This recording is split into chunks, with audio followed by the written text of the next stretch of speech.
What would happen if a normal guy stumbled into a 12-step meeting for serial killers? That's actually the premise for one of my favorite movies of all time, Vicious Fun. Now, for those of you who already know who I am, I know this isn't my normal content, but I am just gonna ask you to bear with me. I love this movie. It's adorable, it's fun, it's campy, I want to put it in my mouth. Now I have a lot to say about this movie, but I am going to start with a spoiler-free review to hopefully convince some of y'all to watch the movie before watching this video. I can't include every joke or any of the gore, and trust me, this movie has a lot of both. It is absolutely worth the watch to get the full experience. Now, a couple disclaimers before we start. One, footage used over the course of this video is included for the purposes of commentary and criticism and therefore falls under fair use. I worked very hard on this, please don't remove my shit. And two, there will be ad breaks over the course of this video. They're just not real. I am brand new here on YouTube. Your boy has never done a brand deal. And unfortunately, that means I don't really have a portfolio to show brands. So I just made some up. It's unconventional, but I do hope it will help me get sponsorships in the future. Thank you in advance. And yeah, let's go on to the review. Our protagonist, Joel, is a hopeless romantic infatuated with his roommate. Emphasis on the hopeless there. He is a giant doofus. Joel is suspicious of his roommate's boyfriend, so he follows him one night to this restaurant/bar. The investigation does not go as planned and ends with Joel passed out wasted in a broom closet. When he wakes up, a meeting's being held in the restaurant after hours, and the people there are oddly intense. When it becomes clear what the meeting is actually about, shit goes sideways fast. The characters in this movie are fucking delightful. Each of the serial killers in the meeting represents an entire horror trope or archetype. I would probably classify this movie as more of a gory black comedy, but make no mistake, this movie is a love letter to horror fans and the genre as a whole. It's an over-the-top celebration of cheesy slashers and prolific classics alike. There's bright colors, great music, and super dynamic editing. Like, this movie was made with love from each and every contributor, and it shows. Now, I will admit it's not perfect. There's little to no representation, and there is a discussion to be had about how they handled the representation they did include. We'll get to that later. And on more of a personal pet peeve level, there is quite a bit of vomit. Joel, our protagonist, is a soft-whittled baby and does not do well with blood, so emetophobes beware. And that is the end of the spoiler-free section. Vicious Fun is available on Shudder and on Blu-ray. Please watch the whole thing. It has a lot of heart and really deserves the extra love. This video was brought to you by Yarning. Why waste your time forming meaningful relationships with people who know your name when you can pine endlessly over a fictional character or relative stranger? You can't look longingly out the window if you're busy looking at a real human person sitting in front of you. Where's the fun in that? Try Yarning today. Yearning. It's the gayest thing you can do alone. The movie opens in a dark motel parking lot where a creepy guy is creeping creepily on a woman in a phone booth. He offers her a ride, which she accepts, but when he tries to turn his creep session to a little bit of a murder, phone booth lady sees it coming. And oopsie, hope you didn't need that. Now this is Joel. We love Joel. I would die for Joel. He's a journalist for a horror-centric magazine interviewing some Hollywood hotshot about his latest film. It's dream logic. Right. Lazy writing. Joel is also a moron. But there's just something about him that makes me want to pinch his cheeks and put him in my pocket for safekeeping. Now, he has some pretty creative ideas for potential horror movies. Cab drivers. Think about it. They drive you home, so they know where you live, but they have zero connection to you. But in terms of skill? Fade in. The city. Rain falls like drops of poison. Nice. On the corner, like a crouching tiger, a taxi awaits. Nice. Yeah, safe to say he needs some more fine-tuning. Speaking of fine, his roommate Sarah gets dropped off at home by her boyfriend, and boy is Joel smitten. Unfortunately, this just kind of means he's an even bigger dork than usual. A couple girls asked me to hang out. Ashley, Catherine, Carl. When Joel notices Sarah's boyfriend slipping a wedding ring back onto his finger, he decides to lay chase and see if he might have a chance at winning her heart by exposing her boyfriend's duplicity. They pull up to a restaurant where the boyfriend is already sitting at the bar sipping away at a martini, and Joel decides to go deep undercover as Dave to smoke this guy out and see what his deal is. Turns out his name is Bob and he's not married, he's just a real estate agent that has better luck with sales when people think he's a family man. Dave pivots and tries to buddy up to him to see if he can get intel on Sarah. It does not go well. Bob decides to slip out, leaving Dave alone with his bruised ego and the bill. Great guy, real winner. After trying and failing to drink his troubles away, Joel has the brilliant idea to look for a payphone to drunk dial Sarah. But standing at the payphone already is our mystery murderess. Like the adorably helpless idiot he is, Joel passes out in a nearby broom closet. I just gonna lay here, man, so everything starts spinning. When he wakes up and stumbles back into the restaurant, everyone has gone home except for a group of 5 people, including our mystery woman, sitting in a circle in the middle of the room. Immediately the vibes are weird, but Joel doesn't want to admit that he doesn't know what's going on because everybody is so intense. Thankfully, he's given an out. You must be Phil.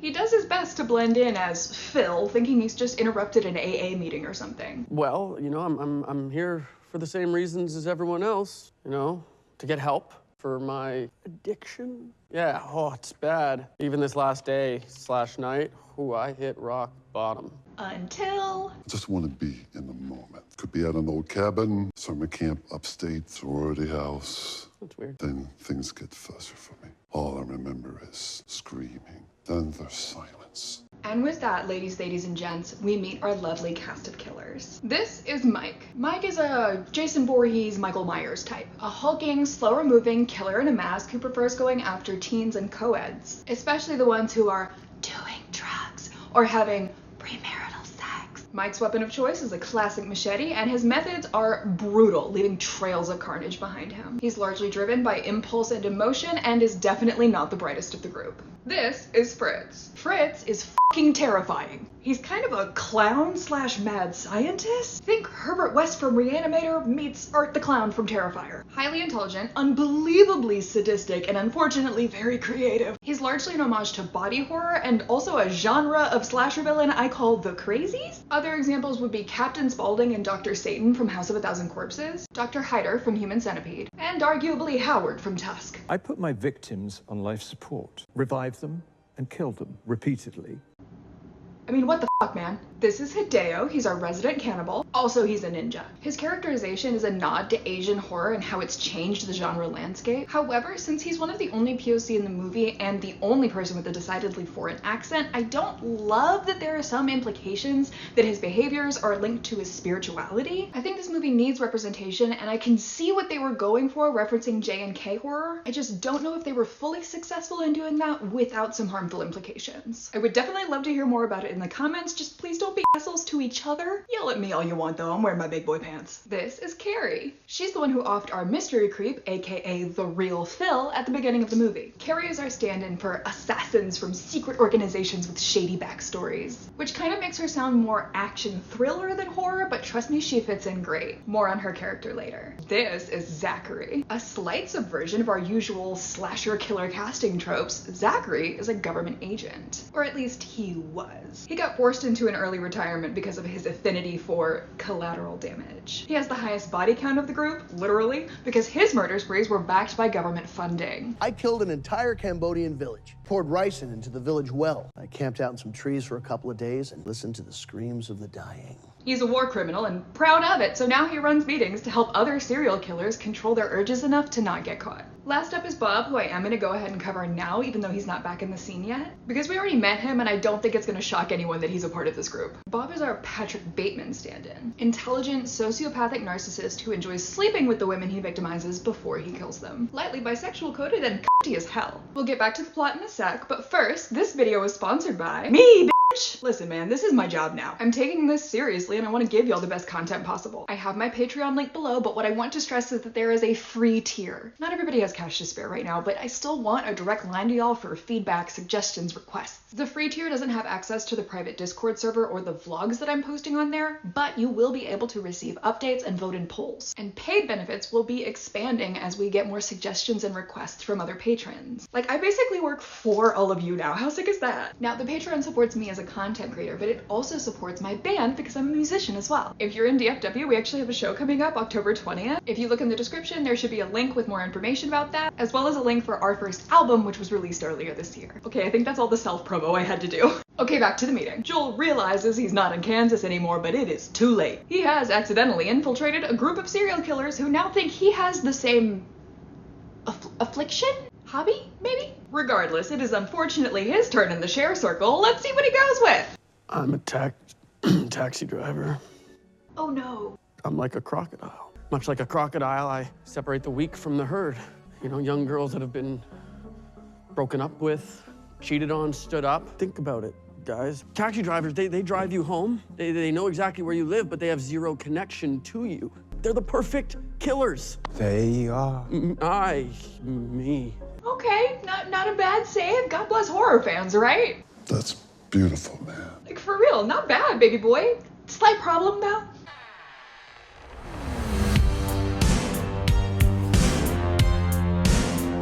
Now remember, Bob knows Joel as Dave. Everyone else knows Joel as Phil, except for Carrie, who killed Phil and knows Joel is full of shit. Also, as a reminder, I would die for Joel. He tells Bob that he was just undercover as Dave, which, strictly speaking, isn't untrue. But when Bob asks about his preferred MO... Taxi cab driver.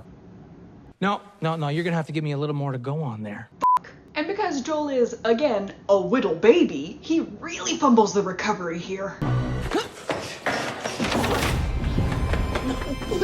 Now that cards are on the table and everybody knows Phil is full of shit, the group tries to decide who gets to, dispose of the issue. Unsurprisingly, the room full of serial killers gets a little heated. And, whoopsie doodle, Zachary is dead. So very dead.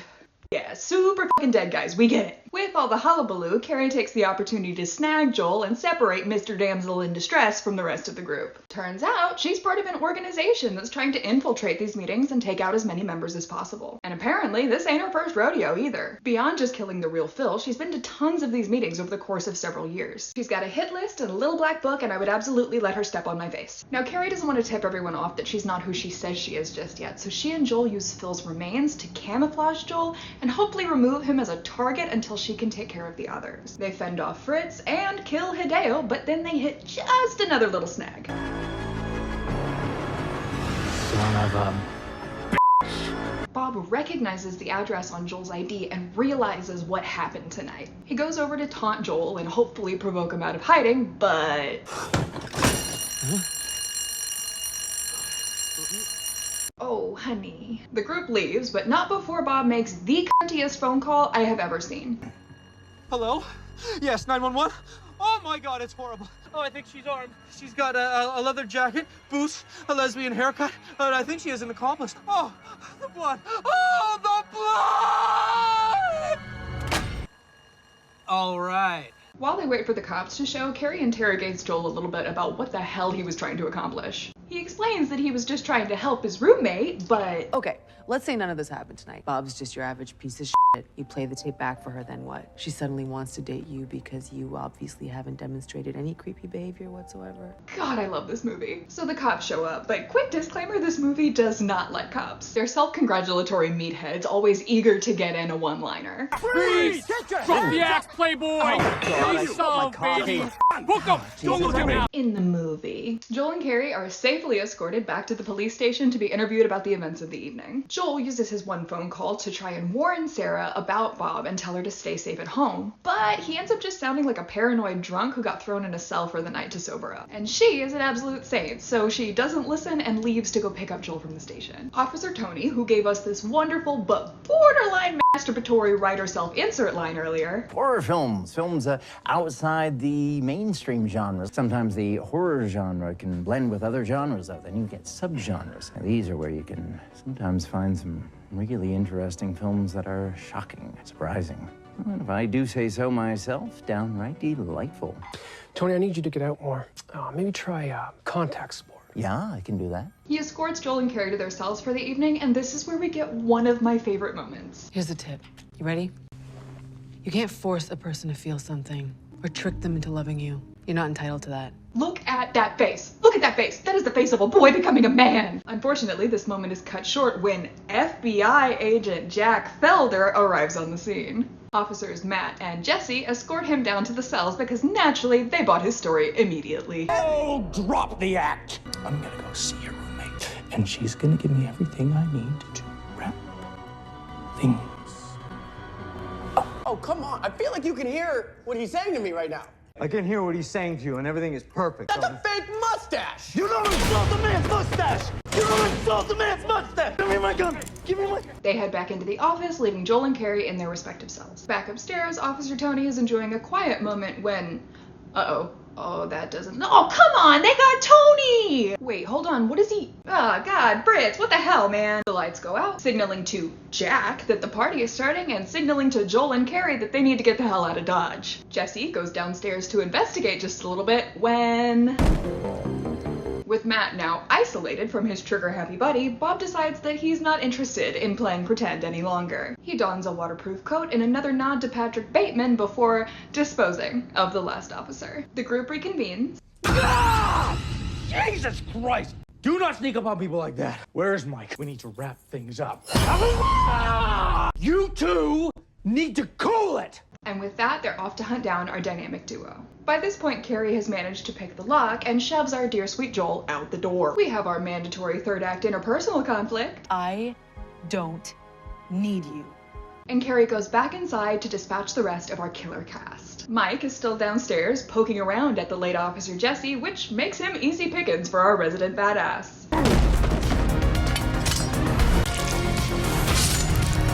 God, she is so cool. By now, Sarah has arrived at the station to come pick up Joel, who has turned back in case Carrie needs him. She initially can't find a way in because our villains have locked everything down, but Fritz lures her inside to set a trap. Joel rushes back in just in time to not be needed at all, because surprise, Sarah is also a badass. Carrie comes in with the assist, and she and Joel tell Sarah to just go wait in the car. Carrie gives Fritz one last, but gets a little too comfortable, which leads to Joel, for the very first time, actually making himself useful. The two rush out to the car, and the group takes the liberty of running Bob's ass over on the way out. They go to the hospital to get patched up.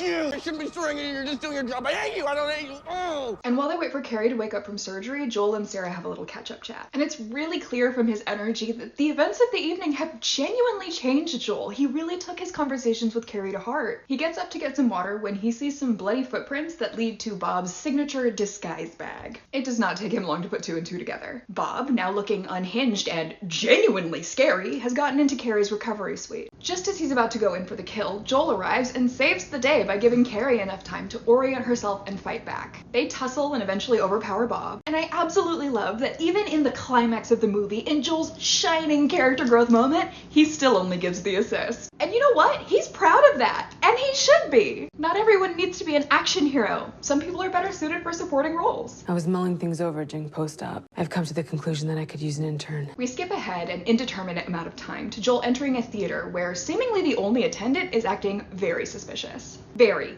suspicious. He keeps the guy distracted and talking for just long enough. Afterwards, Joel grabs some snacks, helps with cleanup, and hops into the car like the little passenger princess he is, so proud of himself because... You didn't puke? No, I didn't. You gagged? Yeah. Listen, I goddamn love this movie. It really seems like every single person who worked on it showed up to play. The lighting is enchanting, the cinematography is spectacular, the music is perfect, and I would kill a man for any one of those costumes. The entire movie is campy as hell, and I'm gonna elaborate on that because I feel like we throw that word around a lot. Good camp requires sincerity and an unabashed, unashamed belief in what you are doing that ignores any barriers. And the devotion and enthusiasm that the cast and crew had for this movie is palpable. It's stylized to be just as over the top visually as it is narratively. And it takes guts to give something everything you have, so this movie really speaks to me as a lover of maximalism. It's colorful and bright and busy and funny. The movie doesn't take itself too seriously, and so in my opinion, the best way to enjoy it is to view it as a black comedy that's lovingly parodying horror rather than an actual horror film. There are some good kills and great gore, but the heart of this movie is all the love that went into it. Now, if you've gotten this far in the video but still haven't watched the movie, I have one final pitch for you. I intentionally did not include clips of this because I do want everybody to watch it in full, but there is a point in this movie where there is a dance number. And that's all the information you're getting about that. Go watch the movie. Last thing, just a fun little aside. I, like several characters in this movie, tend to have a very loud face. It's probably one of the reasons that I love Joel so much. So as a treat for taking a chance on a new YouTuber and watching till the end of the video, I have compiled for you my favorite faces. Enjoy.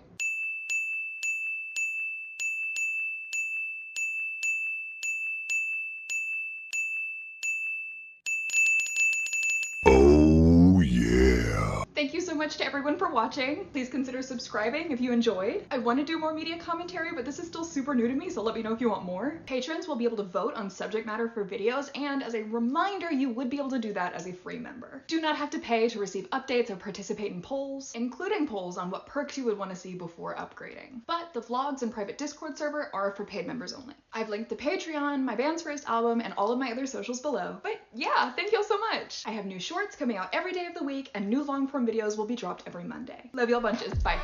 When you're cold and you're cold and you're cold again, never